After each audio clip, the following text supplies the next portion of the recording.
વિદ્યાર્થી મિત્રો, આજે આપણે ધોરણ 11 એની અંદર યુનિટ 2 રીડ 1 જેનું ટાઇટલ છે ઓટોફેબ ટેકનોલોજી એની ચર્ચા કરી રહ્યા છે. ઓટોફેબ ટેકનોલોજી જે છે એ ઓટોફેબ ટેકનોલોજીની અંદર આપણે સૌ જાણીએ છીએ કે એક માણસનો સ્વભાવ છે કે પોતે કોઈ પણ વસ્તુથી એ સંતુષ્ટ હોતો નથી. એને હંમેશા એવું થયા કરે છે કે આ વસ્તુ મારી પાસે છે એના કરતાં આનાથી બીજી કોઈ સારી વસ્તુ કે સારી કન્ફિગરેશનવાળી વસ્તુ હોત તો કેવું સારું, આવી સતત વિચારણા મનમાં ચાલ્યા કરતી હોય છે. તો આવી જ એક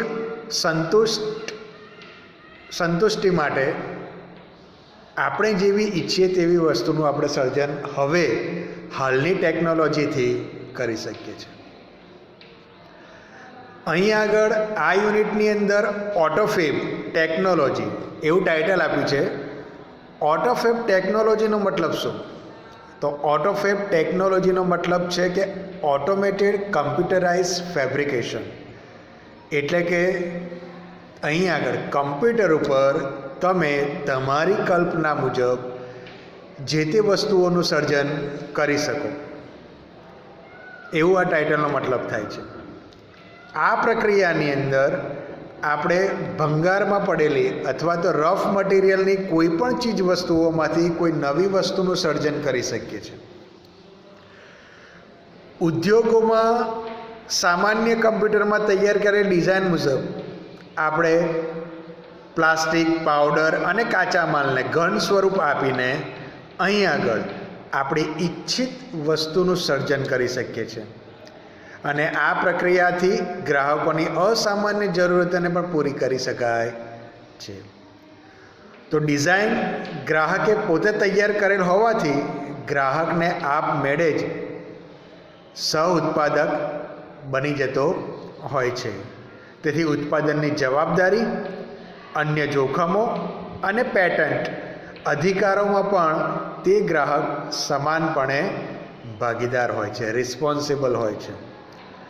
તો એને લગતો આ યુનિટ છે. તો આવો આપણે સૌ આ યુનિટની શરૂઆત કરીએ. First paragraph.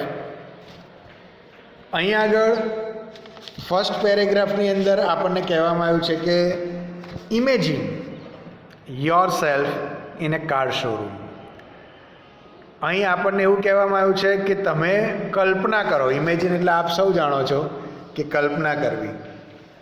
અહીં આગળ હું તમને ગ્લોસરીના ફોટો મોકલીશ, એ શબ્દો તમારે જોઈ લેવાના. તેમ છતાં હું અહીં આગળ ચલાવતી ઘડીએ જે કંઈ પણ શબ્દોનું ગુજરાતી બોલીશ એની હું ગુજરાતી તમારે તમારી નોટબુકમાં લખી લેવાનું છે, અથવા તો આના પછીની જે ગ્લોસરી હું મોકલીશ એનાથી પણ તમારે ચોપડામાં લખી લેવાનું કે સમજી લેવાનું છે.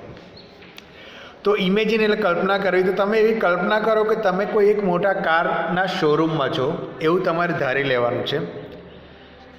You are not happy with any model of the cars in the showroom. હવે તમે શોરૂમની અંદર કાર જોવા ગયા છો, પણ કારના મોડેલ્સ જોઈને તમને સંતોષ થતો નથી, તમને સંતોષ આવતો નથી. નાવ હવે you work on computer and create your dream car on the screen. હવે શું થશે કે તમારે કાર તો જોઈએ છે, પણ તમારે કાર તમારા કલ્પના મુજબ જોઈએ છે. તો તમે શું કરશો? તો તમે કમ્પ્યુટર પર બેસશો અને કમ્પ્યુટર ઉપર તમે જાતે તમારી કલ્પના મુજબની એક ડ્રીમ કાર એ સ્ક્રીન ઉપર કમ્પ્યુટરની તૈયાર કરશો. એન્ડ મેજિક, અને પછી જાદુ. Next week you get delivery of a car fabricated exactly like your design. અને બીજા અઠવાડિયે તો તમે તમારી કલ્પના મુજબ જે કમ્પ્યુટર પર તમે તમારી કારને ફેબ્રિકેટ કરી છે, એટલે કે ડિઝાઇન કરીને બનાવી છે, એક્ઝેક્ટ એ જ ડિઝાઇનવાળી કાર તમારી ત્યાં ડિલિવરી કરી દેવામાં આવે છે કંપની દ્વારા. એટલા માટે તો કહ્યું છે કે such magic is possible through a process known as automated fabrication. એટલા માટે એવી જ એક જાદુઈ ચમત્કારિક પોસિબલ પ્રક્રિયા છે જાણીતી, જેને આપણે ઓટોમેટેડ ફેબ્રિકેશન કહીએ છીએ. એના દ્વારા તમારી કલ્પના મુજબની કાર તમે આપમેળે તમારી ઘરે મેળવી શકો છો. તો મિત્રો, આ પહેલો પેરેગ્રાફ હતો. એના પછીનો paragraph, automated fabrication or autofab is a set of technology. જો હવે અહીંયા આગળ તમને ડેફિનેશન આપી છે કે વોટ ઇઝ, તમને પ્રશ્ન પૂછાય કે વોટ ઇઝ ઓટોમેટેડ ફેબ્રિકેશન અથવા ઓટોફેબ, તો તમે અહીંયા આગળ આનો જવાબ આ લખી શકો છો કે automated fabrication or autofab is a set of technology.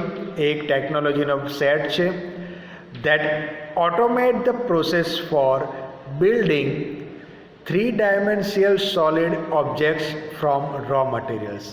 કે અહીં આગળ તમે ઓટોમેટિક પ્રોસેસથી તમે કોઈ પણ રફ પ્લાસ્ટિક કે કોઈ પણ રફ મટીરિયલથી તમે ત્રિપરિમાણીય જે વસ્તુ છે એ ત્રિપરિમાણીય ઘન પદાર્થો બનાવવાની પ્રક્રિયા સ્વયં સંચાલિત કરી શકો છો.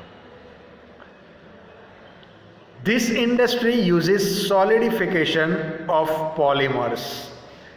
આ જે કંપનીઓ છે એ કંપનીઓ શું કરે છે, તો કંપનીઓ અહીં આગળ તમને કમ્પ્યુટર પર દોરાયેલી ડિઝાઇનથી માર્ગદર્શન પામીને એ પોલિમર્સ એટલે કે કૃત્રિમ રેસા કે એની જે રાડ છે એ અથવા પાવડર તેમજ અન્ય કાચા માલમાંથી એ લોકો આપણને કોઈ પણ વસ્તુનું ઘન સ્વરૂપ આપી અને આપણા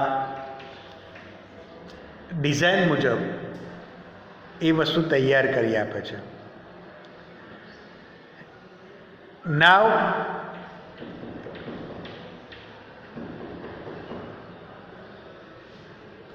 this industry use solidification of polymers, powders and other raw materials guided by the design draw on ordinary computer. Computer પર તૈયાર કરેલી આપણી કલ્પનાની ડિઝાઇન મુજબ કંપની આપણને પોલિમર્સ, પાવડર્સ અને રો મટીરિયલ્સમાંથી એક નવી જ કાલ્પનિક વસ્તુ તૈયાર કરી આપે છે. નાવ it will be possible for human beings to acquire powers to manipulate the properties of matter.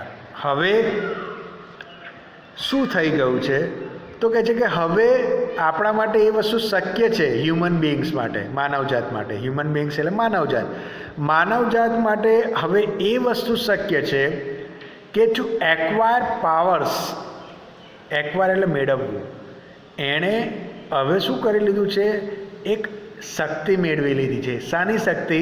Two manipulate properties of matter. Manipulate એટલે ચેન્જીસ કરવા. હવે જે કંઈ પણ પ્રોપર્ટીઝ છે એ પ્રોપર્ટીઝની બાબતમાં ઈચ્છિત ચેન્જીસ હવે વ્યક્તિ જાતે કરી શકે છે, એવો પાવર માનવજાતમાં આવી ચૂક્યો છે. ઓટોફેબ ઇઝ નાવ ક્રિએટિંગ ઓપોર્ચ્યુનિટીઝ. ઓટોફેબ શું કરે છે, તો એ ઓટોફેબ હવે એવી વસ્તુઓનું સર્જન કરે છે, એક નવી તકોનું સર્જન કરે છે. કોના માટે? તો ફોર મેન્યુફેક્ચરર્સ, કંપનીના ઉત્પાદકો માટે. એટલે કે ઉત્પાદકો માટે હવે એ એક તકનું સર્જન કરી રહી છે. To satisfy the unique needs of customers. જે પણ ગ્રાહકો છે એ ગ્રાહકોની જે યુનિક નીડ્સ છે, એક અલગ, યુનિક એટલે આપ સૌ જાણો છો યુનિકનો મતલબ અલગ, જે ગ્રાહકોની અલગ અલગ જરૂરિયાત છે એ જરૂરિયાતોને સંતોષવા માટે હવે આ જે ઉત્પાદકો છે એ ઉત્પાદકોને અહીં એક ઓટોફેબ દ્વારા એક તક પૂરી પાડવામાં આવી છે. In autofab inviting the customer into the design, development and production process will lead to unexpected new products. અહીં આગળ શું કરવામાં આવે છે આ સિસ્ટમમાં? તો કસ્ટમરને ઇન્વાઇટ કરવામાં આવે છે. શામાં? તો જે તે વસ્તુની ડિઝાઇનમાં, એની ડેવલપમેન્ટ એટલે કે વિકાસમાં, અને પ્રોડક્શન અને એની પ્રોડક્શન પ્રોસેસમાં, કે જેનાથી કસ્ટમર પોતે એક વસ્તુ તરફથી દોરાઈને અનએક્સપેક્ટેડ નવી પ્રોડક્ટ તરફ એ દોરાતો જતો હોય છે. મતલબ ગ્રાહક પોતાની ઈચ્છિત વસ્તુની ડિઝાઇન, મોડેલ, એની અંદરની જે સુધારા વધારા મશીનરીના બધી જ વસ્તુઓ એ જે છે એ પોતાની એક્સપેક્ટેશન મુજબ પ્રોડક્ટ્સમાં લાવી શકે છે. In autofab the customer is co-constructor.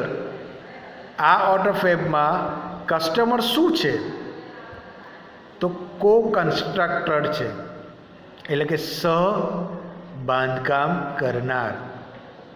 Now product liability, other risk and patent rights may be shared with the customers.